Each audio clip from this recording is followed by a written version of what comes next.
हरियाणात तीव्र जनआक्रोश आणि जेनझी विद्यार्थ्यांनी पुकारलेल्या आक्रमक आंदोलनानंतर केंद्र सरकारला अखेर एक पाऊल मागे जावंच लागलं। केंद्रीय शिक्षण मंत्री धर्मेंद्र प्रधान यांनी आपल्या मंत्रिपदाचा राजीनामा दिला। मोदी सरकारच्या गेल्या 12 वर्षांच्या कार्यकाळात अनेक मोठी आंदोलनं झाली, मात्र एखाद्या जन आंदोलनामुळे थेट मंत्र्याला राजीनामा द्यावा लागण्याची ही पहिलीच वेळ ठरली आहे। त्यामुळे या संपूर्ण आंदोलनाची आणि तरुणांच्या ताकदीची चर्चा आता देशभर रंगली आहे।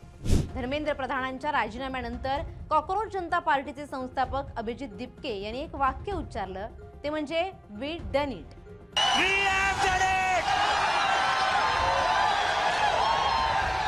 धर्मेंद्र प्रधान ने रिजाइन कर दिया है। जेनझीनं सरकारच्या झिंज्या उपटल्या, युवा शक्तीनं ताकद दाखवली, मराठी वाघानं विजयी डरकाळी फोडली, करून दाखवलं आणि सरकारला झुकवलं।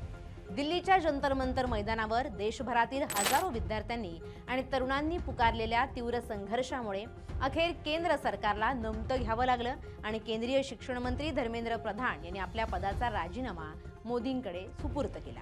हा विजय केवळ एका मंत्र्याच्या राजीनाम्यापुरता मर्यादित नाही, लोकशाहीत सामान्य जनतेच्या आणि विद्यार्थ्यांच्या आवाजाची काय ताकद असते हे दाखवून देणारा ऐतिहासिक क्षण ठरलाय। नीट परीक्षेतील पेपरफुटी आणि कथित गैरव्यवहार उघडकीस आल्यानंतर लाखो विद्यार्थ्यांचं भविष्य अंधारात सापडलं। अशा अत्यंत बिकट परिस्थितीत कोणत्याही मोठ्या राजकीय पाठबळाची अपेक्षा न करता एका मराठी तरुणानं म्हणजेच अभिजित दिपके यांनी या आंदोलनाचं नेतृत्व हाती घेतलं। त्यांनी सरकारच्या दडपशाहीला, पोलिसांच्या लाठीचार्जला आणि सोशल मीडियावर पसरवल्या जाणाऱ्या खोट्या नरेटिव्हला न जुमानता आपला लढा अत्यंत ठामपणे सुरूच ठेवला।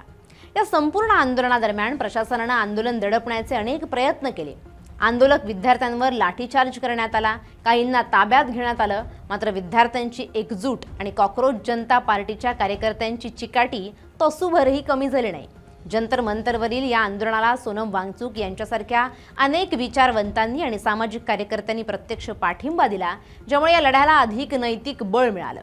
हा लढा केवळ रस्त्यापुरता मर्यादित न राहता तो संसदेपासून ते सोशल मीडियाच्या प्रत्येक व्यासपीठावर गाजला। अभिजित दिपके यांनी या यशानंतर अत्यंत स्पष्ट शब्दात सरकारला सुनावलं, जर तुम्ही या हुकुमशाही व्यवस्थेसमोर झुकला नाहीत आणि न घाबरता लढत राहिलात तर लोकशाहीत कोणत्याही मोठ्या नेत्याचा किंवा मंत्र्याचा राजीनामा खेचून आणता येतो।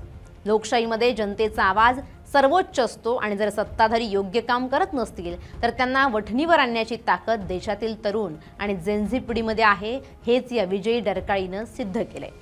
केवळ एका मंत्र्याच्या राजीनाम्यानं हा लढा संपलेला नाहीये, तर देशातील शिक्षण व्यवस्था पूर्णपणे पारदर्शक आणि भ्रष्टाचारापासून मुक्त होईपर्यंत, तसंच पीडित विद्यार्थ्यांना पूर्ण न्याय मिळेपर्यंत हा संघर्ष अविरतपणे सुरूच राहणार आहे।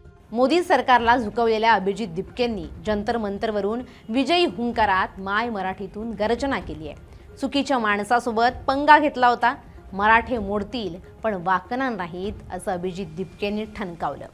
या आंदोलनामुळे सरकार झुकलं आणि भारताच्या युवांनी सरकारचा धुव्वा उडवला। म्हणूनच आता भारताचा तरुण म्हणतोय, आम्ही आहोत भविष्य उद्याचे रक्षण करण्या भारत मातेचे। आम्ही आहोत भविष्य उद्याचे रक्षण करण्या भारत मातेचे। नका करू आमची निंदा नालस्ती, नका करू तुलना आतंकवाद्यांशी। नका करू आमची निंदा नालस्ती, नका करू आमची तुलना आतंकवाद्यांशी।